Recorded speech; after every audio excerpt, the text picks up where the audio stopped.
출애굽기 17장에서 나오는 르비딤은 광야를 행군하는 이스라엘 자손들이 장막을 쳤던 자리입니다. 고된 행군으로 인해서 지쳐있는 몸을 잠시 쉬어가는 공간으로 활용을 했던 장소입니다. 이스라엘 자손들은 르비딤에 머물면서 하나님께로부터 두 가지의 큰 은혜와 기적을 만나게 됩니다. 첫 번째 기적과 은혜는 반석에서 물이 나오는 기적입니다. 하나님은 물이 없다고 원망하는 이스라엘 자손들에게 반석에서 물을 내어주셨습니다. 시편 105편 41절 말씀을 참고 구절로 보면 하나님께서 반석을 열어서 이스라엘 자손들에게 주신 물이 마른 땅에 강같이 흘렀다고 기록하고 있습니다. 엄청난 양의 물이 반석에서 흘러나왔다는 말씀입니다. 이스라엘 자손들은 하나님께서 주신 물을 마시면서 르비딤에서 잠시 휴식을 취하게 됩니다. 그런데 이때 아말렉이 이스라엘 자손들을 기습해 옵니다. 이스라엘은 르비딤에서 다시 한번 큰 위기를 맞이하고 있습니다. 그러나 이 전쟁은 하나님께 속해 있었습니다. 하나님은 여호수아의 칼날로 아말렉과 그의 백성들을 쳐서 아말렉 군대를 물리쳐 주셨습니다. 모세는 전쟁을 승리한 후에 전쟁의 승리를 기념하기 위하여 제단을 쌓고 그 제단의 이름을 여호와 니시라고 부르게 됩니다. 오늘은 여호와 니시라고 하는 이 말씀을 함께 여러분과 나눠보려고 합니다.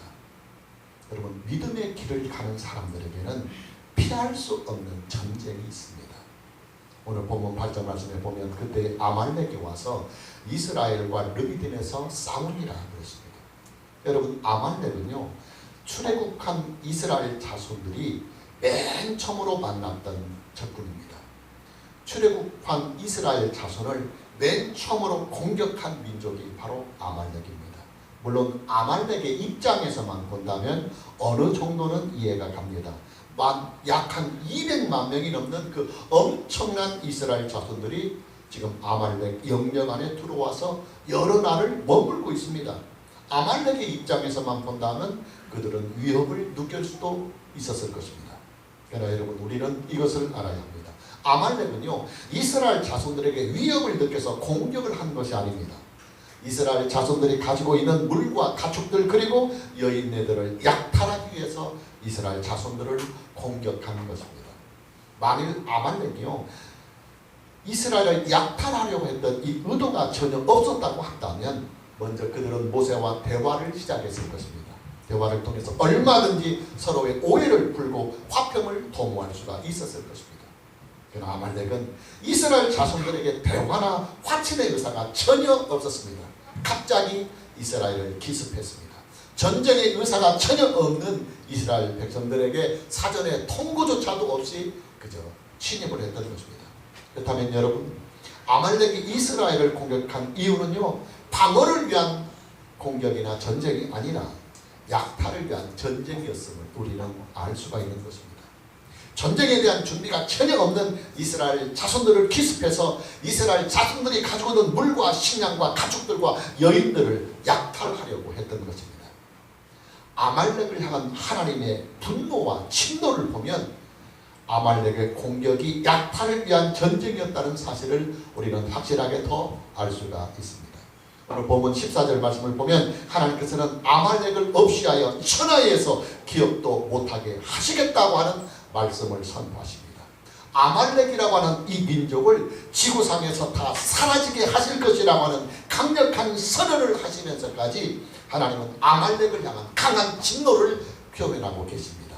이뿐만이 아닙니다. 본문 16절 말씀을 보면 여호와 하나님께서 아말렉을 다 멸하시기 전까지 아말렉과 더불어 대대로 싸우시겠다고 하는 선포도 함께 하십니다. 그만큼 하나님의 진노가 크다는 말씀입니다. 여러분, 하나님께서 왜 이토록까지 아말렉에 대하여 진노를 하고 계실까요? 아말렉이 이스라엘 자손들을 공격한 이유가 방어를 위한 전쟁이 아니라 약탈이 목적이었다고 하는 사실을 알 수가 있는 것입니다. 그래서 성경학자들은 아말렉을 하나님의 백성들을 대적하는 악한 세력으로 봅니다. 악의를 가지고 약탈을 목적으로 무방비 상태에 있는 이스라엘을 사전 통보도 없이 갑자기 공격했기 때문입니다. 여러분, 믿음의 길을 가고 있는 하나님의 자녀들에게는요, 악한 세력들의 시험이 있고 악한 세력들의 공격이 있습니다. 성경은 그 모든 악한 세력들을 총칭해서 마귀의 세력 혹은 어둠의 세력이라고 정의를 하고 있습니다. 마귀는 에덴에서 아담과 하와를 유혹해서 그들을 타락하게 만들었습니다. 마귀는 가인의 마음을 충동질해서 그의 아우인 아벨을 죽이게 만들었습니다. 마귀는 니므롯의 마음을 점령해서 교만한 마음을 가지고 바벨탑을 쌓게 했습니다. 마귀는 바로의 마음에 들어가서 바로로 하여금 하나님을 대적하고 이스라엘 자손들을 핍박하게 만들었습니다. 그리고 마귀는 다시 아말렉을 충동질해서 느비딤에서 장막을 치고 있는 이스라엘 자손들을 약탈하도록 만들고 있는 것입니다. 여러분, 마귀는요 타락한 천사입니다. 마귀는 하나님의 나라에서 추방을 당하자 이 세상에 내려와서 자칭 세상의 임금이 되었습니다. 그리고 타락한 아담의 후손들을 인질로 삼고 하나님을 대적합니다. 여러분, 마귀는요 타락한 천사이기 때문에 영적인 존재입니다. 우리의 육신의 눈에 보이지 않습니다. 그러기에 사람들은 마귀의 존재를 인정하지 않으려고도 합니다. 그럼 마귀의 존재를 우리가 어떻게 알 수 있겠습니까?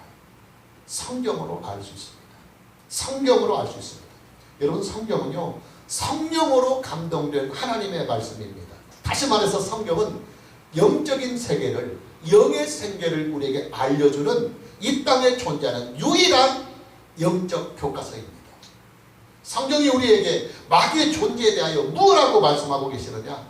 마귀는 타락한 천사이며, 마귀는 하나님을 대적하는 자이며, 마귀는 거짓말을 일삼는 거짓된 자요, 그리고 마귀는 사람들을 참소하는 참소자요, 그리고 마귀는 자칭 이 세상에서 임금 노릇을 하고 있다고 성경은 말씀하고 계십니다. 여러분, 마귀는요 하나님의 자녀들 그리고 하나님의 백성들에게는 극과 극의 관계입니다. 물과 불의 관계입니다. 도저히 한 자리에서 공존을 할 수 없는 원수의 관계입니다. 왜냐? 하나님의 자녀들은요 하나님께 속한 사람들입니다. 하나님만을 따르는 사람들입니다. 우리도 예수 그리스도 안에 있는 사람들입니다. 그러니 여러분, 마귀의 입장에서만 보면요 예수님을 믿는 사람들이 가장 미운 것입니다. 세상 사람들 모두가 다 자기 수중에 들어와 있는데 유독 예수님을 믿는 사람만 자기가 조종을 할 수 없으니까 예수님을 믿는 사람에게 싸움을 걸어오는 것입니다. 아말렉이 이스라엘에게 싸움을 걸어오듯이 말입니다. 우리는 이 전쟁을 영적 전쟁이라고 부릅니다. 눈에 보이지 아니하는 악한 세력들과 싸우는 전쟁이기 때문입니다. 그러나 여러분, 조금도 두려워하거나 겁을 내지 마십시오. 이 싸움은, 이 전쟁은 하나님께 속해 있습니다. 승리가 이미 선포되어 있는 전쟁이요, 승리가 이미 예비된 전쟁이요 싸움입니다. 우리는 담대히 믿음으로 선한 싸움을 하면 됩니다. 모세는 이스라엘 자손들에게 아말렉과의 전쟁을 선포합니다. 피할 수 없는 전쟁이기에 정면으로 승부수를 띄우는 것입니다. 본문 9절 말씀을 보면 모세가 여호수에게 이르되 우리를 위하여 사람들을 택하여 나가서 아말렉과 싸우라. 내일 내가 하나님의 지팡이를 손에 들고 산 꼭대기에 서리라. 모세는 여호수아를 지휘관으로 임명합니다. 여호수아로 하여금 이스라엘 자손들 중에서 전쟁에 나갈 수 있는 장전들을 선발해서 아말렉과 싸우라고 명령을 합니다. 그리고 모세 자신은 아론과 훌을 데리고 산 꼭대기로 올라갑니다. 그는 하나님의 임재의 상징인 지팡이를 손에 들고 하나님께 기도를 합니다. 본문 10절과 11절을 보면 여호수아가 모세의 말대로 행하여 아말렉과 싸우고 모세와 아론과 훌은 산 꼭대기에 올라가서 모세가 손을 들면 이스라엘이 이기고 손을 내리면 아말렉이 이기더니, 중요한 사실은 모세가 손을 들고 하나님께 기도하면 이스라엘 자손들이 이기고 모세가 팔이 아파서 잠시 팔을 내리고 있으면 이스라엘이 패하더라는 사실입니다. 모세의 곁에서 전쟁의 흐름을 보고 있던 아론과 훌은 얼른 눈치를 채고 돌을 가져다가 모세를 앉힙니다. 아론과 훌은 모세의 양옆에서 모세의 팔을 단단히 붙들어 줍니다. 이제 모세의 손이 더 이상 내려가지를 않게 됩니다. 그러자 길고 길었던 전쟁은 어느덧 이스라엘 자손들의 완전한 승리로 끝나게 됩니다.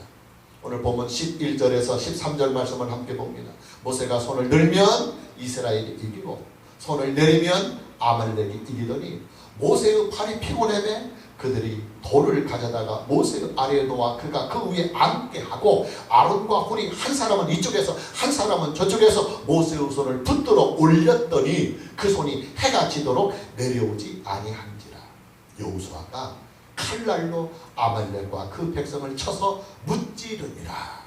여러분, 이스라엘 자손들이 아말렉을 이길 수 있었던 승리의 원동력은요, 이스라엘 자손들의 능력이나 무기가 아니었습니다. 오직 하나님의 능력이요, 오직 하나님의 은혜에 있었습니다. 성경은 이 사건을 기록하면서 분명하고도 명확하게 선을 긋고 있습니다. 모세가 손을 들면 이스라엘이 이기고 모세의 손이 피곤해서 내려가면 아말렉이 이겼노라고 말입니다. 그리고 이런 상황을 예의주시하던 아론과 훌이 모세의 손이 내려가지 않게 하기 위하여 돌을 가져다가 모세를 앉히고 아론과 훌이 모세의 양옆에서 모세의 발을 붙들고 있었다고 말입니다. 모세의 손이 내려가지 않자 이스라엘 자손들이 계속해서 이기고 또 이기더니 해가 질 때쯤 되어서 여호수아가 칼날로 아말렉과 그 백성들을 다 쳐서 무찌르게 되었더라고 성경은 분명히 기록하고 있습니다. 그렇다면 여러분, 이스라엘 자손들이 아말렉을 이기는 이 승리의 비결이 어디에 있었을까요? 여호수아의 칼날이었을까요?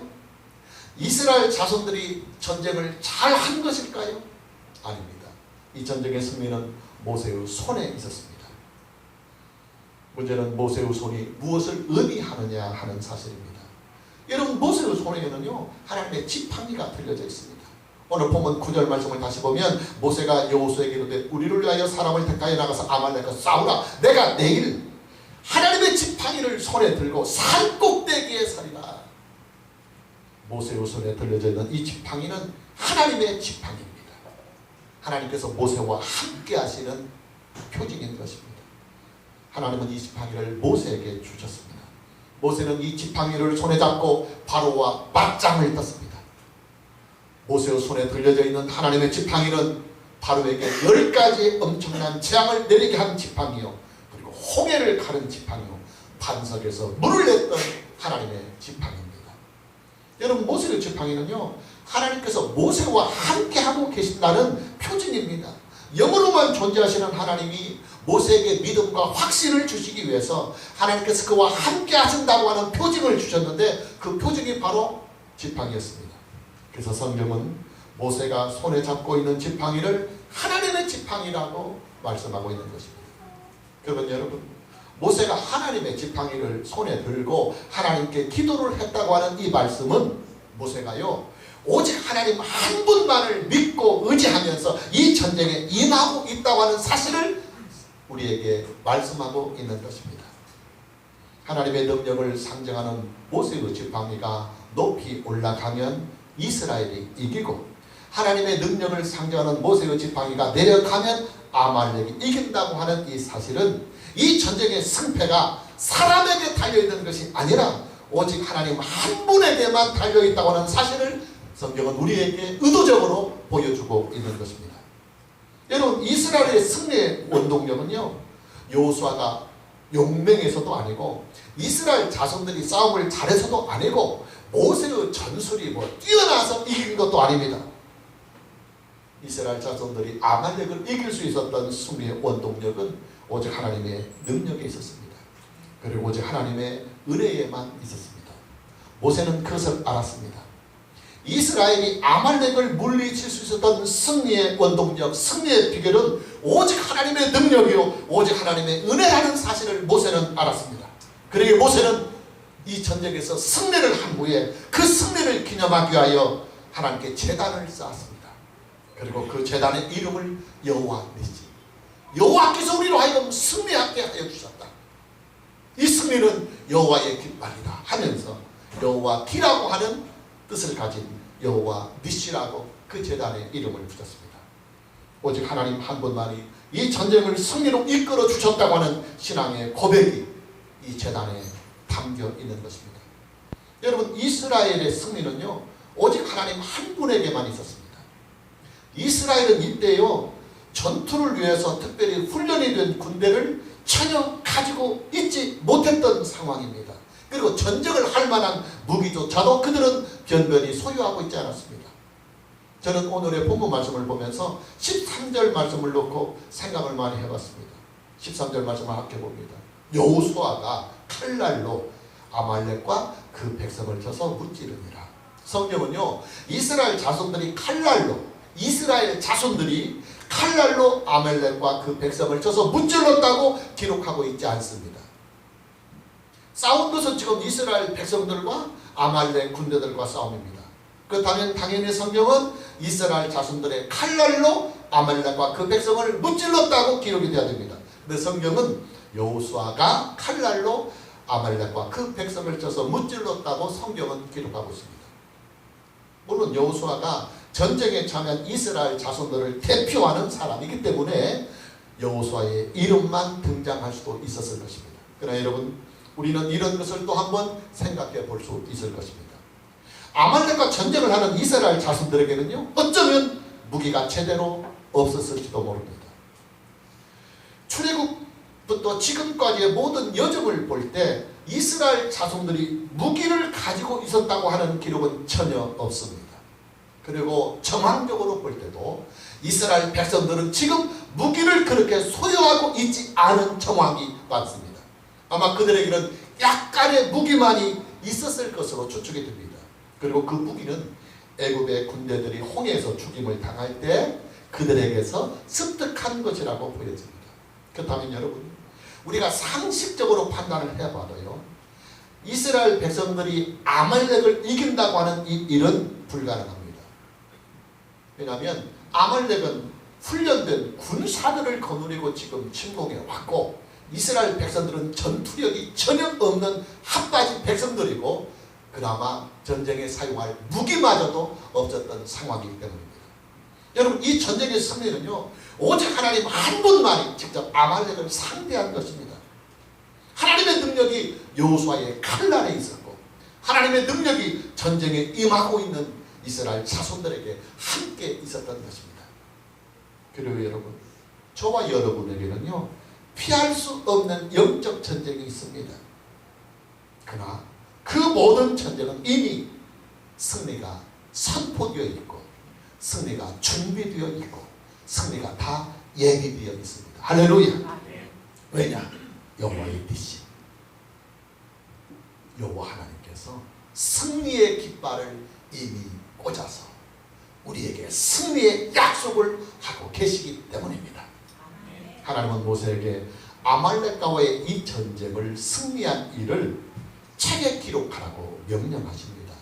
14절 본문 말씀을 보면 여호와께서 모세에게 이르시되 이것을 책에 기록하여 기념하게 하고 여호수아의 귀에 외워 들리라. 내가 아말렉을 없이하여 천하에서 기억도 못하게 하리라. 여기에서 말씀하고 있는 책이란 성경을 말합니다. 구체적으로 말하면 모세오경, 모세가 기록한 창세기, 출애굽기, 레위기, 민수기, 신명기를 말합니다. 아마 이때부터 하나님은 모세에게 모세오경을 기록하라고 말씀하셨고, 그리고 모세는 하나님의 명령에 따라서 모세오경을 기록했던 것으로 보여집니다.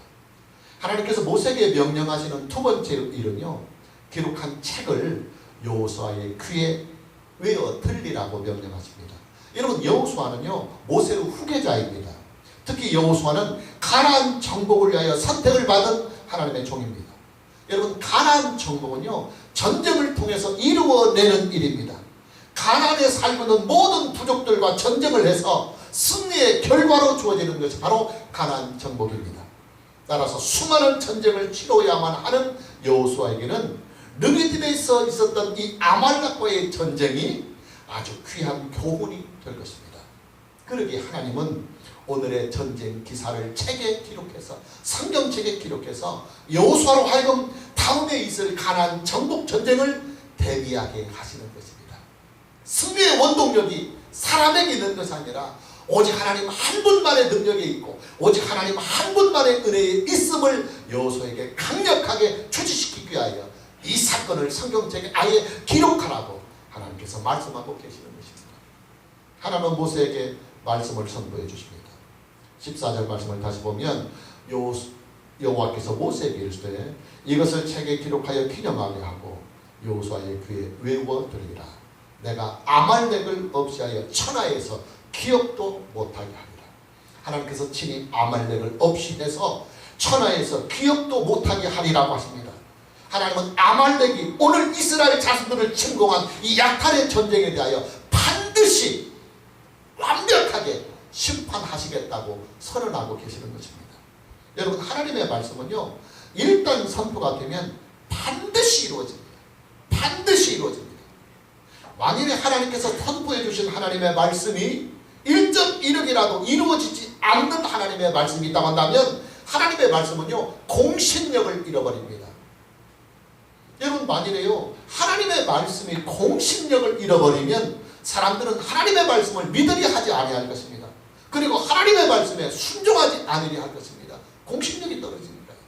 더더욱 중요한 것은 하나님의 말씀에 공신력이 떨어지면, 하나님의 말씀이 공신력을 잃어버리면 하나님의 말씀을 믿지 못하고 하나님의 말씀을 순종하지 못하는 책임을 하나님께서 우리에게 물으실 수 없다는 사실이에요. 왜냐? 하나님의 말씀을 믿지 못하고 하나님의 말씀을 순종하지 못한 책임이 우리에게 있는 것이 아니라 하나님의 말씀에 공신력이 없기 때문에, 우리가 믿지 못하고 순종하지 못했기 때문에 하나님은 하나님의 말씀을 믿지 못하고 순종하지 못하는 그 책임을 우리에게 물으실 수가 없어요.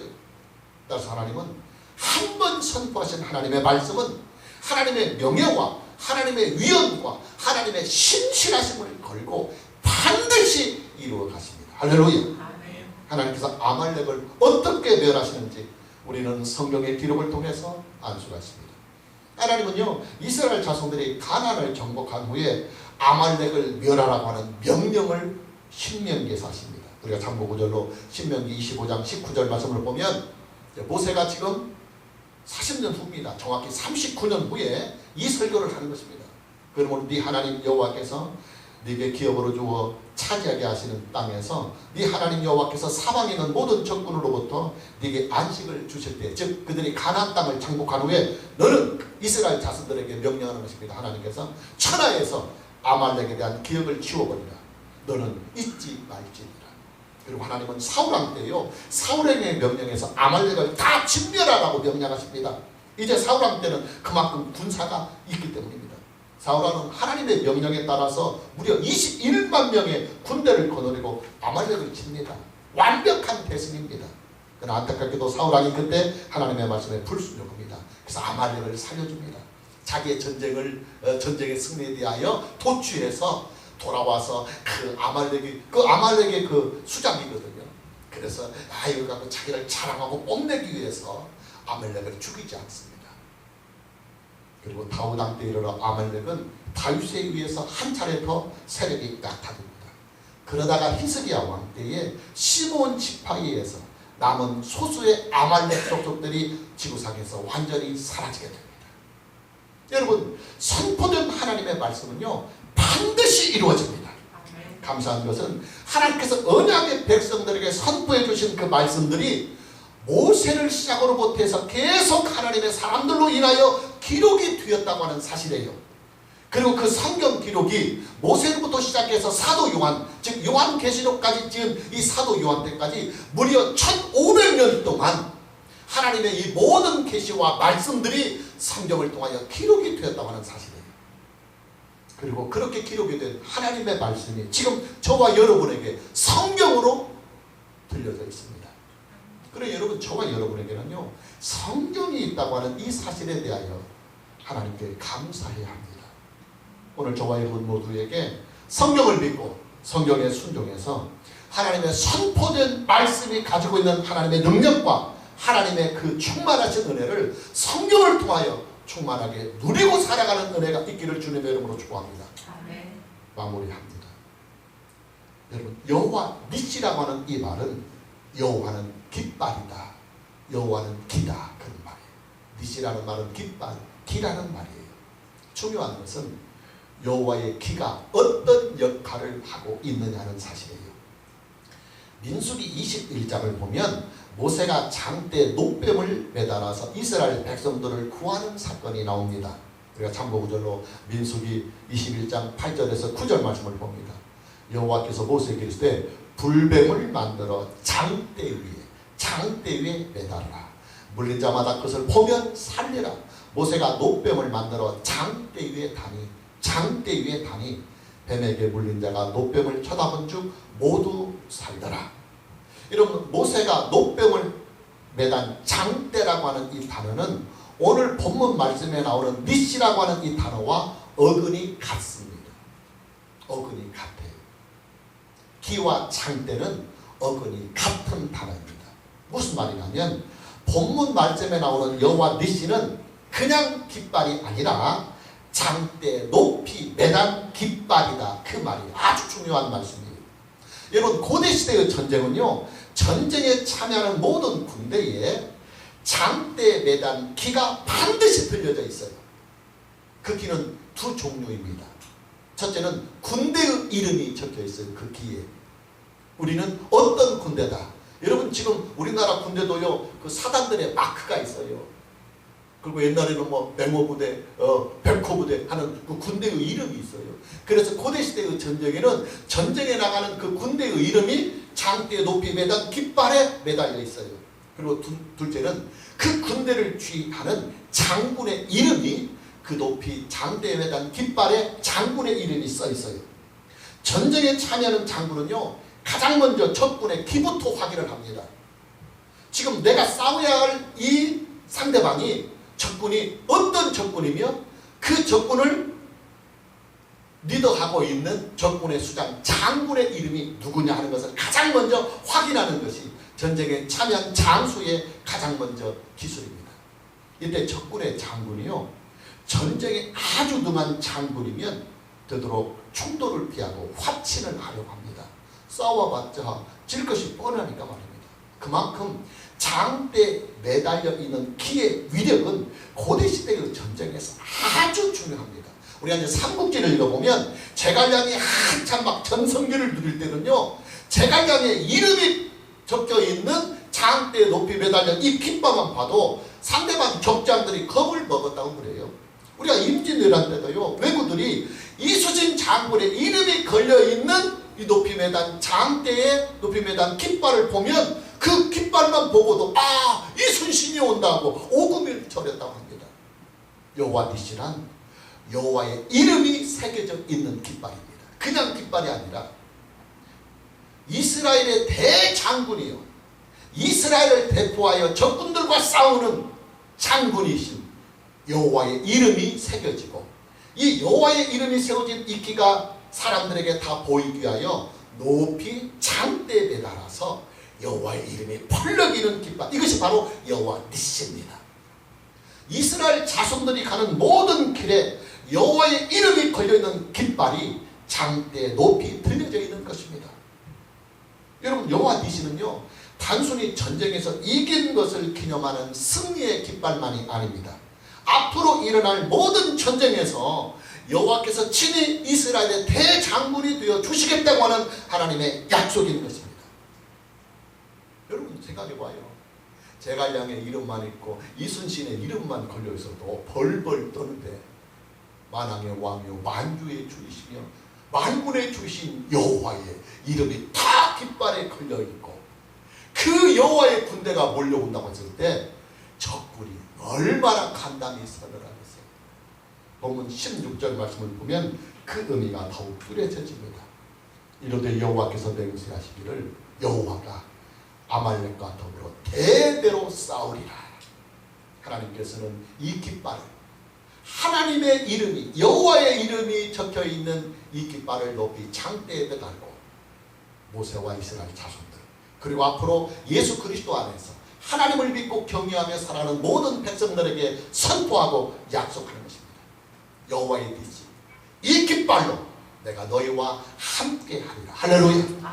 그리고 이 깃발의 명예를 걸고 내가 반드시 너희가 만나는 인생의 모든 영적 전쟁과 그리고 현실적인 위기의 상황에서 내가 너희를 구원하리라. 할렐루야. 하나님께서는 여호와의 이름이 새겨져 있는 이 길을 높이 들고 아말렉과 더불어 대대로 싸워 주시겠다고 하는 약속과 선포의 말씀을 이스라엘 백성들에게 주고 계시는 것입니다.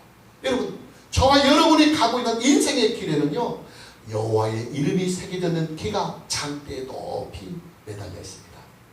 저와 여러분이 가고 있는 인생길에는요, 만왕의 왕이며 만주의 주님이신 여호와의 이름이 적혀있는 깃발이 장대에 높이 매달려 있습니다. 우리가 만나는 모든 영적 전쟁, 우리가 만나는 모든 인생의 위기와 삶의 어려움은 여호와의 이름이 적혀있는 이 기에 높이 눌려있는 이 기의 위험에 눌려서 다 사라지고 말 것입니다. 여호와 하나님은 그 기와 함께 우리의 인생길에 함께 하십니다. 우리의 대장군이 되셔서 우리가 만나는 모든 적들과 대대로 싸워주십니다. 우리의 전쟁은 하나님께 속해 있습니다. 여러분의 인생에 만나는 모든 위기는 다 하나님께 속해 있습니다. 그리고 그 모든 위기와 영적 전쟁의 승리는 이미 우리의 것입니다. 왜? 하나님께서 승리를 선포해 주셨고 약속해 주셨고 하나님의 말씀은 반드시 공신력이 있어서 반드시 이 말씀은 선포된 대로 이루어지기 때문입니다. 오늘 저와 여러분 모두에게 여호와의 빛인 하나님의 능력과 하나님의 은혜가 여러분의 살아가는 인생길에 충만하시기를 주님의 이름으로 축복합니다. 찬양합니다.